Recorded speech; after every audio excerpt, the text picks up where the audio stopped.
Miongoni mwa fitna ambazo mtu anaweza akazipata kwa kwenda kinyume na maamrisho ya Mtume sallallahu alaihi wasallam, al-qatl, anaweza akauawa. Na asema ni kufri. Fitna hapa ni ukafiri. Ikiwa mtu atakwenda kinyume na maamrisho ya Mtume sallallahu alaihi wasallam, anaweza akaingia katika fitna ya ukafiri au nifaqi au katika fitna ya unafiki au bid'a, au atakuwa ni miongoni mwa watu wa bid'a. Kwenda kinyume na muongozo na maamrisho ya Mtume sallallahu alaihi wasallam kunaweza kukampelekea mtu katika ukafiri, au kunaweza kukampelekea mtu katika unafiki, au kunaweza kukampelekea mtu katika bid'a, akawa ni mtu wa bid'a wakati alikuwa ni mtu wa sunna, au usiba umaadhabu, au inaweza ikawapata wao adhabu yenye kuumiza. Kwa nini? Kwa sababu ya kukhalifu amri ya Mtume sallallahu alaihi wasallam.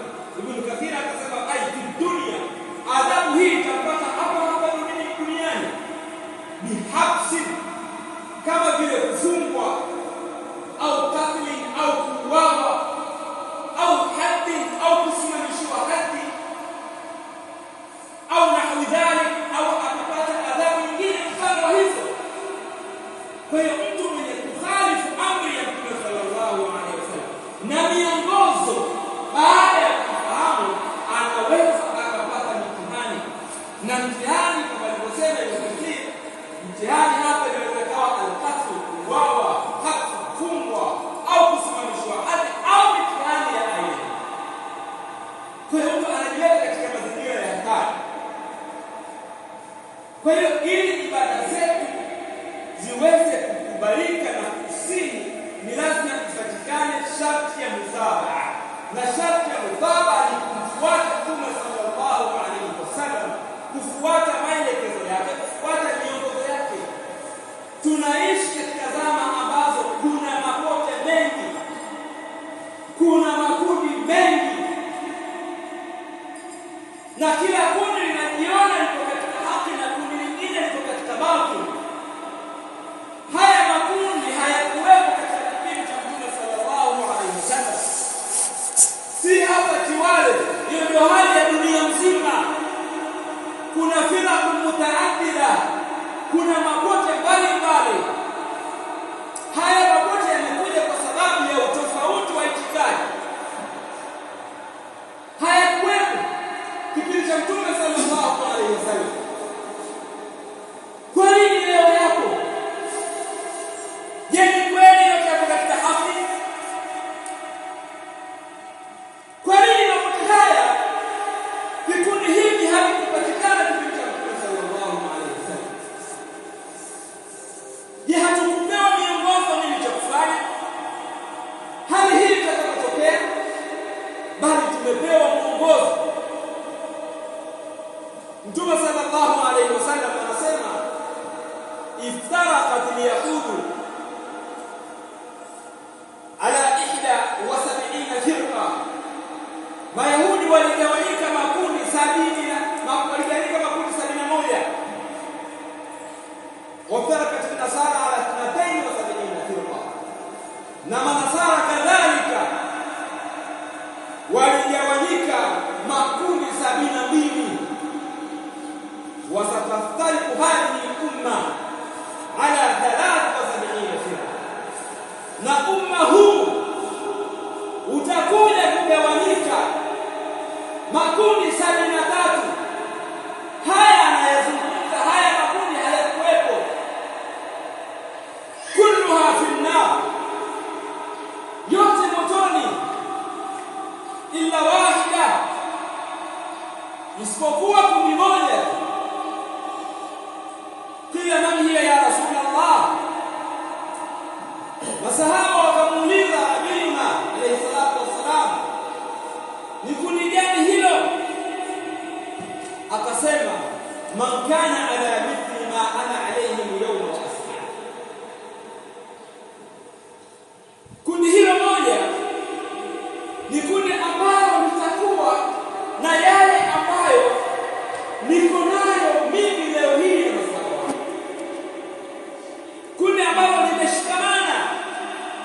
na yale ambayo nimeshikamana nayo mimi leo hii na masahaba. Hilo ndilo kundi la peponi, ndilo kundi litakalosalimika na adhabu ya Allah, ndilo kundi lilosalimika na bid'a. Kwa Mtume sallallahu alaihi wasallam ametupa mwongozo, ukitaka kusalimika fuata yale ambayo Mtume sallallahu alaihi wasallam alikuwa nayo na masahaba, na haya utafuata kwa kusoma kutoka kusani. Miongoni mwa juhudi kubwa ambazo tunatakiwa kufanya ni kusomeshana na kuwapeleka vijana kwenye kusoma madhhabi za sunna.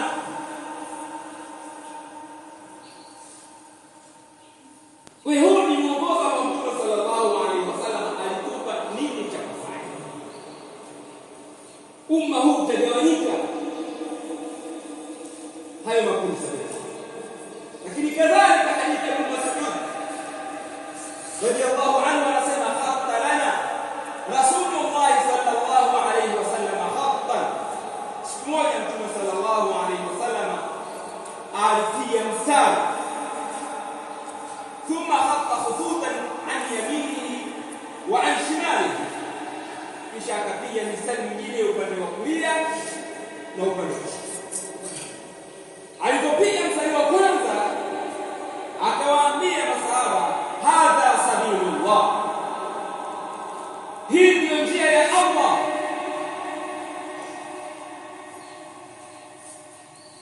Kisha thumma khatta khututan an yaminihi wa shimalihi, akapiga mstari mwingine upande wa kulia na kushoto.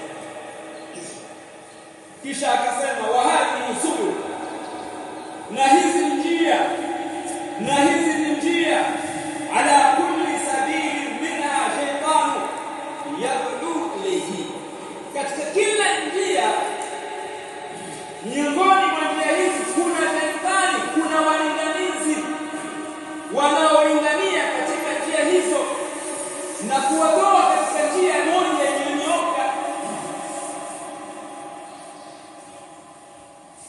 Kisha Mtume sallallahu alaihi wasallam akasema anna hadha sirati mustaqim.